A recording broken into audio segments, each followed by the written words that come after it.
Değerli dinləyicilər, Azərbaycan Ədəbiyyatı müəllimləri, ibtidai sinif müəllimləri, o cümlədən abituriyentlər və şagirdlər. MİQ və sertifikasiya mətnləri silsiləsindən 14-cü mətnimizin sualını sizin üçün səsləndirirəm. Mətnə əsasən hansı fikir səhvdir? A. Cırcırama dünyada ən sürətlə uçan canlıdır. B. Cırcırama həm heyvanlar, həm də həşəratlar arasında ən bacarıqlı ovçudur. C. Cırcırama bəzi xalqlarda simvolik məna kəsb edir. D. Cırcıramaların əksəriyyətinin ömrü qısadır. E. Cırcırama planetin qədim sakinlərindəndir. İndi mətni sizin üçün səsləndirirəm. Cırcırama dünyada ən sürətlə uçan həşəratdır. Alimlər hesab edirlər ki, cırcıramalar təxminən 350 milyon il əvvəl yaranıb. Cırcıramanın 4500-ə yaxın növ var. Cırcıramaların əksəriyyəti cəmi 1-3 həftə yaşayır. Daha böyüklər yarım ildən 1 ilədək, ən böyükləri isə vəhşi təbiət şəraitində 7 ilədək yaşaya bilir. Ov cəhdlərinin təqribən 95%-də uğurlu olan bu canlılar nəinki həşəratlar, həm də bütün heyvanlar arasında ən bacarıqlı ovçu hesab olunur.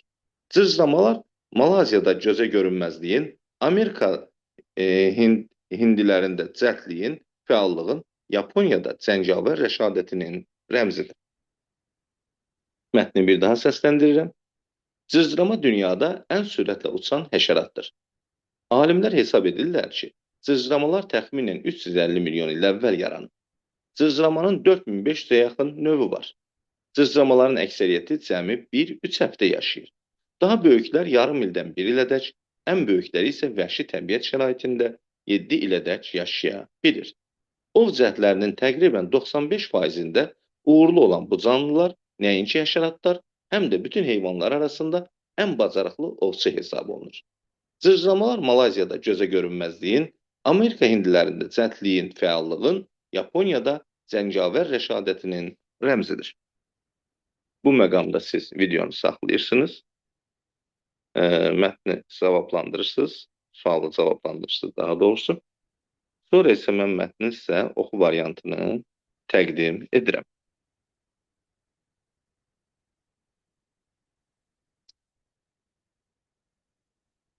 İndi isə oxuyub cavablandırırsınız. Əgər dinləyib cavablandırmanızla oxuyub cavablandırmanız arasında fərq yoxdursa, bu demək ki, artıq həm dinləyib anlamanız, həm oxuyub anlamanız ən yaxşı səviyyədədir. Burada bir məqamda vurğulayım. Bəzi müəllimlər ümumiyyətlə birbaşa oxuyub da cavablandıra bilər. Çünki bizə hələ dinləyib cavablandırmaq kimi bir şərtlə qarşı-qarşıya deyilik. Mən sadəcə olaraq ona görə həm də dinləyib anlamanı təşviq edirəm ki, qarşıda gələcəkdə şagirdlərimiz üçün, ola bilsin müəllimlərimiz üçün də bu cür dinləmə mətnləri düşəcəkdir. Amma hal-hazırda praktik olaraq oxuyub anlama tapşırıqları düşdüyü üçün bizim üçün dinləmədən də birbaşa mətnin oxu variantını gözünüzün qarşısına gətirib sualı cavablandıra bilərsiniz. İndi isə 13-cü sualımızın, mətnimizin daha doğrusu doğru cavabına baxaq. Şərhinə bax. Demək, 13-cü mətnimiz belə idi. Bu hadisə 800 il əvvəl İspaniyada olmuşdur. İspanlar igidliklə vuruşur və Piriney torpaqlarını ərəblərdən azad edirlər. 1236-cı ildə Kordova şəhərinin başçısı Ərəb Əl-Mənsur mərdliklə vuruşsa da sonda məğlub olur və İspanlara təslim olur. O, xristianlıq dinini qəbul edir. Bu hərəkəti ərəbləri yaman qəzəbləndirir. İspaniya kralı isə ona rütbə verir. Az müddətdən sonra Əl-Mənsur xəstələnir, onun yanına gələn vəzifə sahibləri də xəstələnir. Bir neçə gündən sonra hamısı dünyadan köçür. Burada da bir qrammatik səhv diqqətimi cəlb elədi. Vəzifə sahibləri də xəstələnirlər, bir neçə gündən sonra hamısı dünyadan köçürlər. Yəni, bu ən azı köçür sözündə şəxs kəmiyyət şəkilçisi olmalı idi. Sonra məlum olur ki, Əl-Mənsur özünü taun xəstəliyinə yoluxdurmuş, bu yolla İspanlardan intiqam almışdır. Sual belədir, mətnə əsasən bu qənaətə gəlmək olmaz. Cavab doğru variant A variantıdır. Bir ərəblər İspanlardan az olduqları üçün məğlub olurlar. Mətndə buna heç bir işarə yoxdur. Sadəcə söylənilir ki, İspanlar igidliklə vuruşur və Piriney torpaqlarını ərəblərdən azad edirlər. məğlub olma səbəbi olaraq ərəblərin sayının az olması göstərilir. B variantı doğrudur. İspanlar xristian idilər. Çünki burada deyir ki, Əli Mənsur məğlub olandan sonra xristianlıq dinini qəbul edir. Bu hərəkət ərəbləri qəzəbləndirir.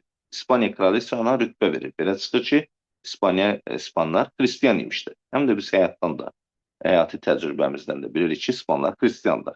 Kordova Pirineydə yerləşir. Burada da bunu hiss eləmək olur. Deyir ki, bu hadisə 800 il əvvəl İspaniyada olmuşdu. İspanlar igidliklə vuruşur. Piriney torpaqlarını ərəblərdən azad edirlər və Kordova şəhərinin başçısı deyir, Əli Mənsur burada igidliklə vuruşsa da məğlub olur. Belə çıxır ki, Kordova Piriney ərazisindədir.